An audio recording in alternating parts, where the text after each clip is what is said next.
لا حول ولا قوة إلا بالله العلي العظيم. أعوذ بالله من الشيطان الرجيم. بسم الله الرحمن الرحيم. الحمد لله رب العالمين. الصلاة والسلام على أشرف الأنبياء والمرسلين محمد وآله الطيبين الطاهرين،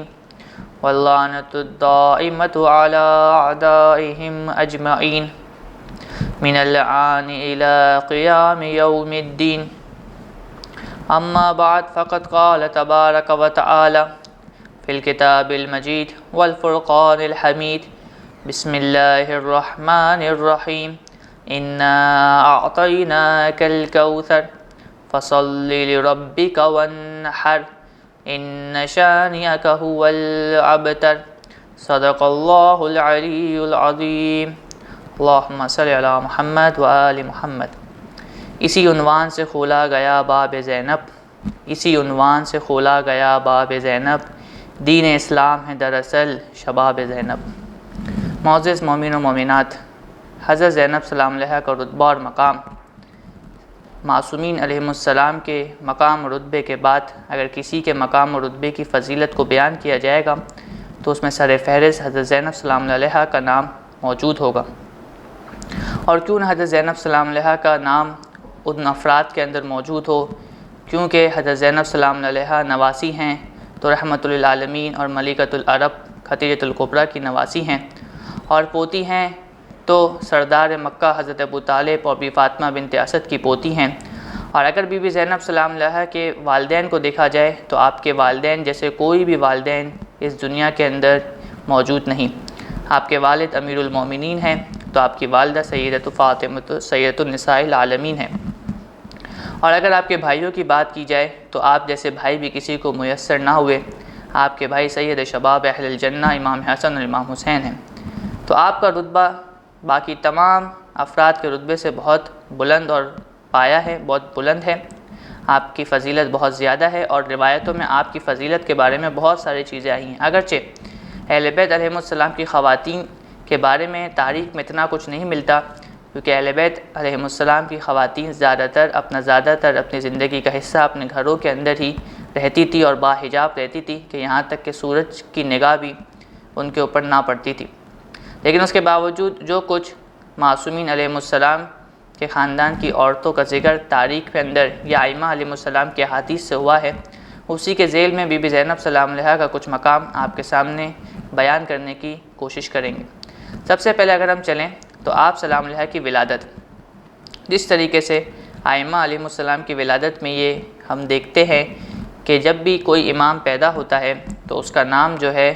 وہ خداوند متعال کی جانب سے آتا ہے. اگرچہ بی بی زینب سلام علیہا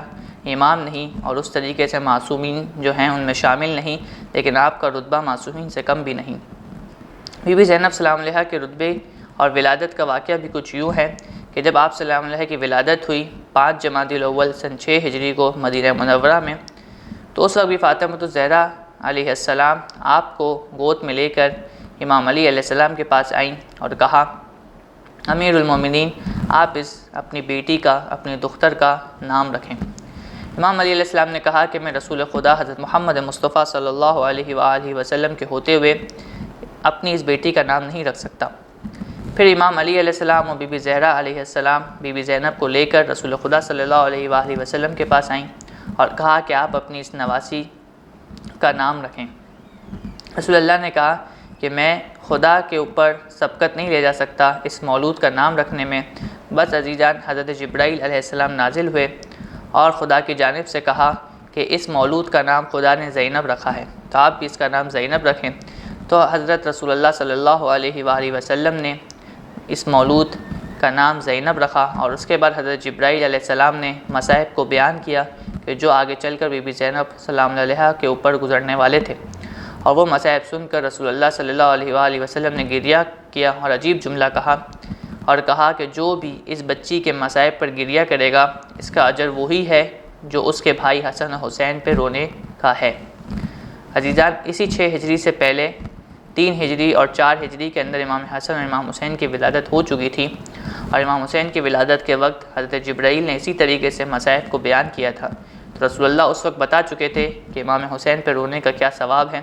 اور آج جب بی بی زینب کی ولادت ہوئی تو رسول اللہ نے اسی کو واپس دہرایا اور کہا کہ جو حسن حسین پہ رونے کا ثواب ہے وہی اس بچی پہ رونے کا ثواب ہے۔ تو آپ نے دیکھا کہ بی بی زینب سلام علیہا کا مقام خدا کے نزدیک کتنا بلند ہے کہ خود خدا نے حضرت زینب سلام علیہا کے نام کو منسوب کیا۔ آگے اگر ہم چلیں تو آپ سلام علیہا کے القابات بہت سارے تاریخ کے اندر ذکر کیے گئے ہیں، ان میں سے چند ہم آپ کے سامنے ذکر کرتے ہیں۔ کتاب الخصائص الزینبیہ کے اندر یہ القاب ذکر ہیں، جن میں سے چند القاب یہ ہیں: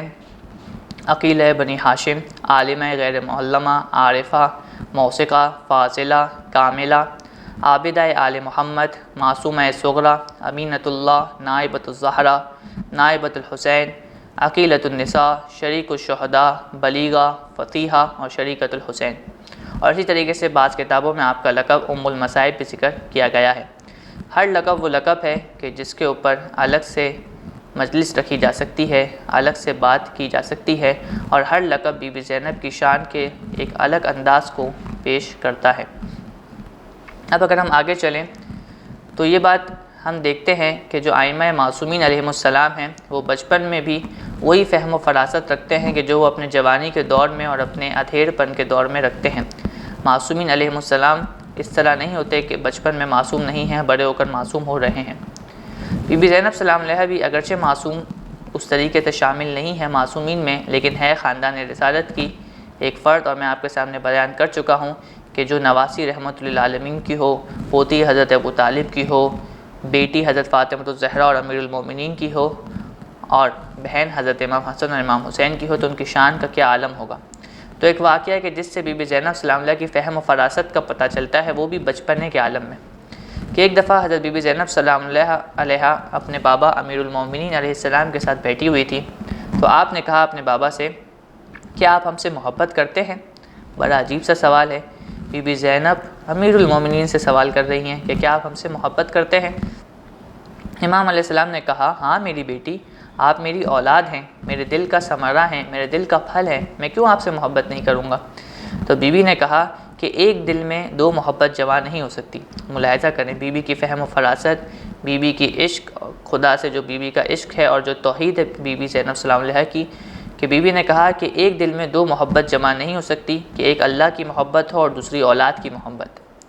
اگر کوئی چارہ نہ ہو تو پھر محبت کو خدا کے لیے مخصوص کیا جائے اور اولاد سے شفقت برتی جائے۔ دیکھا آپ نے کہ کس طریقے سے بی بی زینب سلام علیہا نے بچپنے کے عالم میں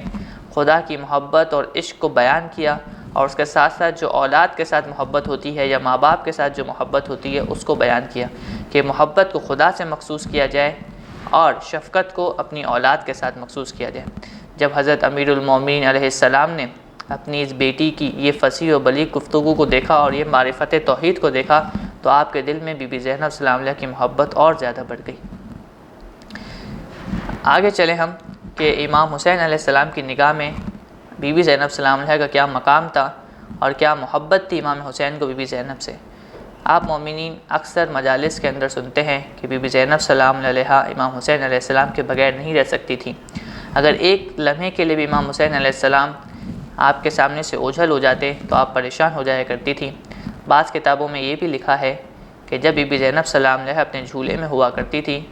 اور روتی تھیں تو جیسے ہی امام حسین علیہ السلام ان کے سامنے آ جاتے تھے آپ خاموش ہو جایا کرتی تھی اور مسکرانے لگتی تھی۔ تو یہ بی بی زینب سلام علیہا کی محبت امام حسین کے ساتھ تھی، اور یہ بھی تواریخ میں آیا کہ جب امام علی علیہ السلام نے بی بی زینب کا نکاح کرا رہے تھے تو اس میں یہ ایک شرط بھی رکھی کہ جب بھی امام حسین علیہ السلام اگر کہیں جائیں گے تو بی بی زینب سلام علیہا ان کے ساتھ وہاں پر جائیں گی، یعنی بی بی زینب امام حسین کے بغیر نہیں رہ سکتی تھی۔ تو یہ تو امام حسین اور بی بی زینب سلام علیہا کی آپس میں محبت تھی۔ ویسے ہی بھائی بہن کی جو محبت ہوا کرتی ہے اس کی ایک الگ کشش ہوتی ہے، اس کا ایک الگ اثر ہوتا ہے، لیکن جب بھائی بہن حسین اور زینب جیسے ہوں تو سوچ سکتے ہیں کہ اس محبت کا کیا عالم ہوگا۔ لیکن اس محبت کے ساتھ ساتھ امام حسین کی نگاہ میں بی بی زینب کا ایک الگ مقام بھی تھا، جو ان کی فضیلت کے حساب سے مقام تھا، نہ کہ ان کی محبت کی وجہ سے، بلکہ جو بی بی زینب کی فضیلت تھی کہ جس طریقے سے رسول اللہ یہ فاطمہ سلام علیہا کی فضیلت اور ان کے مرتبے کی وجہ سے جب بی بی آتی تھی تو آپ اپنی جگہ سے کھڑے ہو جایا کرتے تھے۔ اسی طریقے سے امام حسین علیہ السلام کے نزدیک بھی بی بی زینب سلام علیہا کی یہ عزت تھی کہ ایک دفعہ ایک روایت میں آیا ہے کہ بی بی زینب سلام علیہا امام حسین علیہ السلام کے پاس آئیں اور امام حسین علیہ السلام اس وقت قرآن کی تلاوت کر رہے تھے۔ جیسے ہی آپ نے دیکھا کہ بی بی زینب آپ کے حجرے میں داخل ہوئی ہیں، امام حسین علیہ السلام نے قرآن کو بند کیا اور اپنی جگہ سے کھڑے ہو کر بی بی زینب کا استقبال کیا۔ تو آپ نے دیکھا کہ کس طریقے سے سیدہ زینب سلام علیہا کا اکرام کیا گیا۔ امام حسین علیہ السلام نے اپنے اس عمل کے ذریعے خود سامت قرآن اور ناطق قرآن دونوں نے بی بی زینب سلام علیہا کا احترام اور بی بی کی فضیلت کو دنیا کے سامنے اجاگر کیا۔ اور شاعر کیا خوبصورت شعر میں اس چیز کو بیان کرتا ہے کہ عظمت فاطمہ تقدیس علی حب حسین، عظمت فاطمہ تقدیس علی حب حسین، انہی نقطوں سے عبارت ہے کتاب زینب۔ اگر ہم حضرت زینب سلام علیہا کے علم کی بات کریں تو آپ کا علم بھی کسی سے کم نہ تھا، بلکہ آپ کا علم اس بلند پایا پہ تھا کہ کوئی آپ کے علم تک نہیں پہنچ سکتا تھا۔ کتابوں کے اندر یہ ذکر ہے کہ آپ سلام علیہا اپنے گھر میں تفسیر قرآن کا درس دیا کرتی تھیں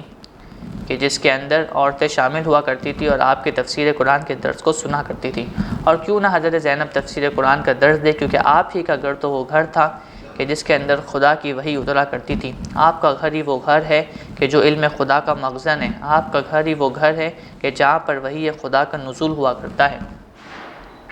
بس عزیزان، حضرت زینب سلام علیہا تفسیر قرآن کا درس دیا کرتی تھی، اور ایک دفعہ روایت میں یوں آیا کہ حضرت امیر المومنین علیہ السلام بی بی زینب کے گھر پر آئے اور کہا کہ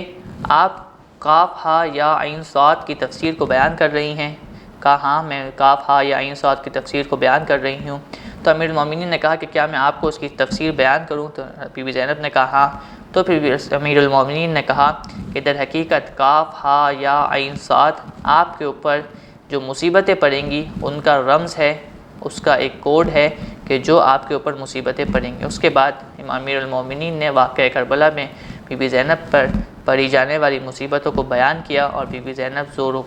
گریا اور زاری کرنے لگی۔ اس کے علاوہ امام زین العابدین علیہ السلام کی ایک حدیث کہ جس سے آپ کا علمی مقام بالکل واضح ہو جاتا ہے کہ امام زین العابدین علیہ السلام ارشاد فرماتے ہیں کہ الحمدللہ آپ ایسی عالمہ ہیں کہ جس کو کسی نے تعلیم نہیں دی،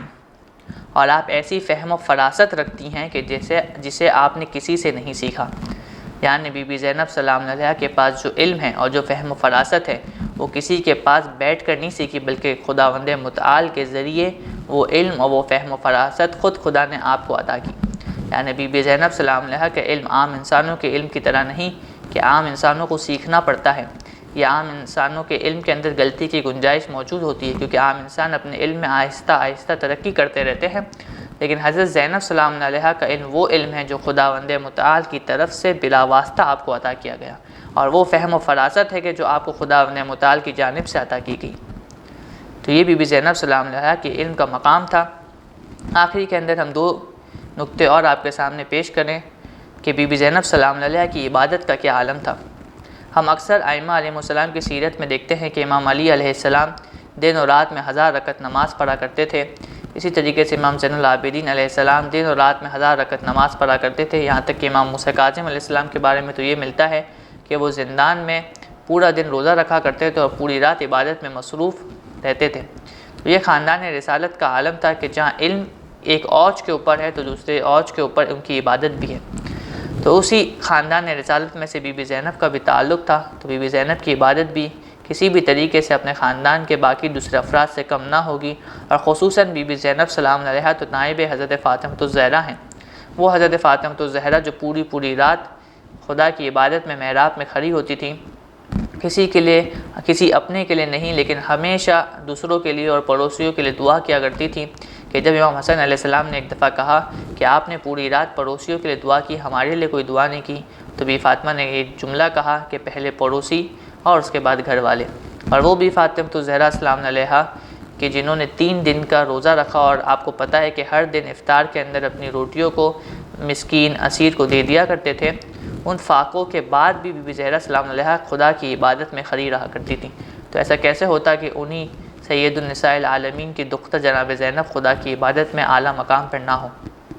بس آپ کی عبادت کا مقام بھی اتنا بلند تھا کہ کتب تواریخ کے اندر یہ ذکر ہوا ہے کہ آپ عابدہ آل محمد کے نام سے مشہور تھیں، یعنی آل محمد کی عابدہ۔ عورتوں کے اندر اگر کوئی زیادہ عبادت کرنے والا ہے آل محمد میں تو وہ بی بی زینب سلام اللہ علیہا ہے۔ اس کے علاوہ امام حسین علیہ السلام کی ایک دختر کہ جن کا نام فاطمہ بنت الحسین ہے، وہ اپنی کتاب میں وہ ایک حدیث کے اندر اس طریقے سے ارشاد فرماتی ہیں کہ شام غریبہ یعنی 11 محرم کی شب کو میں نے بی بی زینب سلام اللہ علیہا کو پوری رات محراب کے اندر خدا کی عبادت کرتے ہوئے دیکھا اور خدا سے استغاثہ کرتے ہوئے دیکھا۔ یعنی سوچیں کہ وہ عاشور کا سخت ترین روز کہ جس دن امام حسین علیہ السلام کو ان کے باقی ساتھیوں کے ساتھ شہید کیا گیا اور جس کے بعد خیموں کو لوٹا گیا، سروں سے چادروں کو چھینا گیا، لیکن اس کے باوجود زینب سلام اللہ علیہا پوری رات خدا کی عبادت میں مصروف رہیں۔ اور تواریخ میں یہ بھی ملتا ہے کہ کبھی آپ سے نماز شب قضا نہیں ہوئی۔ اور اس کے علاوہ امام حسین علیہ السلام کا آپ کے لیے کہنا کہ اے میری بہن، اے میری ہمشیر، اپنی رات کی نمازوں میں یعنی اپنی نماز شب کے اندر مجھے نہیں بھولنا۔ یہ حضرت زینب سلام اللہ علیہ کا مقام کہ پوری زندگی میں یہاں تک کہ شب 11 محرم شام غریبہ کی شب جو سب سے زیادہ مصیبت والی شب تھی آل محمد کے اوپر، اس شب میں بھی حضرت زینب نے خدا کی عبادت کو ترک نہیں کیا۔ یہ خدا کی معرفت ہے، یہ خدا کا عشق ہے جو خاندان آل محمد کے رگوں کے اندر دوڑتے ہوئے خون کی طرح ہے۔ بس آخری کے اندر ہم آپ کے سامنے حضرت زینب سلام اللہ علیہا اور واقعہ کربلا کے درمیان جو ایک رابطہ ہے اس کو بیان کریں، اور جو بی بی زینب سلام اللہ علیہا کا کردار واقعہ کربلا میں تھا۔ دو چیزیں بہت اہم جو حضرت زینب سلام اللہ علیہا نے واقعہ کربلا کے اندر ادا کی، وہ ایک نائب خدا امام وقت کی اطاعت اور ان کی مدد کرنا، جس طریقے سے سیدہ فاطمہ الزہرا علیہ السلام نے اپنے زمانے کے امام، اپنے زمانے کے ولی، اپنے زمانے کے رہبر امام علی علیہ السلام کی حفاظت کی اور ان کے ان مقام ولایت کو بچانے کی کوشش کی، بالکل اسی طریقے سے حضرت زینب سلام اللہ علیہا جو دختر فاطمہ الزہرا ہے، بالکل اسی طریقے سے امام حسین علیہ السلام کے جانے کے بعد آپ نے امام زین العابدین علیہ السلام کے اس مقام ولایت کو اور اس امامت کو بچانے کی کوشش کی، اور جس حد تک بی بی زینب جا سکتی تھی آپ نے حضرت زین العابدین علیہ السلام کی امامت کو بچایا۔ یہاں تک کہ جب ایک دفعہ یزید کے دربار میں امام زین العابدین علیہ السلام کو شہید کرنے کا منصوبہ بنایا تو بی بی زینب سامنے آ گئی اور کہا کہ جب تک مجھے شہید نہیں کرو گے حضرت زین العابدین کو میں شہید نہیں ہونے دوں گی۔ اور دوسرا کردار جو حضرت زینب نے ادا کیا وہ کوفہ اور شام کے اندر آپ کے وہ خطبے کہ جو اتنے فصیح اور بلیغ تھے کہ جب آپ خطبہ دے رہی تھی تو ایک نابینا شخص جو بوڑھا تھا کہ جس نے امام علی علیہ السلام کا زمانہ دیکھا تھا، وہ کہتا ہے کہ میری کانوں کو کیا ہو گیا، یہ تو میں وہ آواز سن رہا ہوں کہ جو امیر المومنین کے خطبوں کی آواز ہوا کرتی تھی، جو ان کی فصاحت و بلاغت ہوا کرتی تھی۔ تو ان فصیح اور بلیغ خطبوں کے ذریعے جس کے اندر بی بی زینب نے خدا کی معرفت کو بھی بیان کیا، ساتھ میں دوسرے احکام کی معرفت کو بھی بیان کیا، لیکن جو اس میں سب سے اہم کردار تھا وہ بی بی زینب سلام اللہ علیہا نے کوفہ اور شام میں یہ دکھایا کہ جو کوفہ اور شام کے حکومت کے لوگ یہ کہہ رہے ہیں کہ ہم نے ایک باغی کو قتل کر دیا، در حقیقت وہ باغی نہیں بلکہ وہ نواسہ رسول صلی اللہ علیہ وآلہ وسلم ہے۔ اور جب یہ چیز کوفہ اور شام کے اندر بی بی زینب نے اجاگر کی تو یہی اس چیز کا سبب بنی کہ بنی امیہ کی حکومت کو خطرہ محسوس ہونے لگا، اور اسی طریقے سے بی بی زینب سلام اللہ علیہا نے ہی آزاداری امام حسین علیہ السلام کو بھی جو سب سے پہلے شروع کیا وہ حضرت زینب سلام اللہ علیہا کی ہی کاوشوں کے ذریعے تھا کہ جب رہائی کا موقع ملا تو حضرت زینب نے کچھ شرائط رکھی، اس میں سے ایک شرط یہ تھی کہ ہمیں ایک گھر دیا جائے شام کے اندر کہ جس کے اندر ہم 3 دن تک گریہ و زاری کریں۔ تو حضرت زینب سلام اللہ علیہا نے اپنے خطبوں کے ذریعے اور اس عزاداری کے ذریعے امام حسین علیہ السلام کی شہادت کو کوفہ اور شام کے اندر پہنچایا، اس شام کے اندر کہ جس شام میں کتنے ہی سالوں سے جمعے کے خطبوں میں امیر المومنین علیہ السلام کو طعن و تشنیع کیا جاتا تھا، لیکن جب حضرت زینب سلام اللہ علیہا نے چند عرصے کے اندر وہاں پر امام حسین اور خاندان رسالت کا تعارف کرایا تو وہی شام بنی امیہ کے لیے مشکل پیدا کرنا شروع کر دیا لوگوں نے وہاں پر ہی۔ خداوند متعال سے یہ دعا ہے کہ خداوند متعال ہمیں حضرت زینب سلام علیہا کے صدقے ہی ان کی سیرت پہ چلنے کی توفیق عطا فرمائے، اور جو علم اور عمل ہم کر سکے وہ ہمیں خاندان رسالت سے علم کو حاصل کرنے کی اور ان کے سیرت پہ چلتے ہوئے عمل کرنے کی توفیق عطا فرمائے۔ والحمد للہ رب العالمین۔ اللہم صلی علی محمد وآل محمد وعجل فرجہم ولنا اعداءہم۔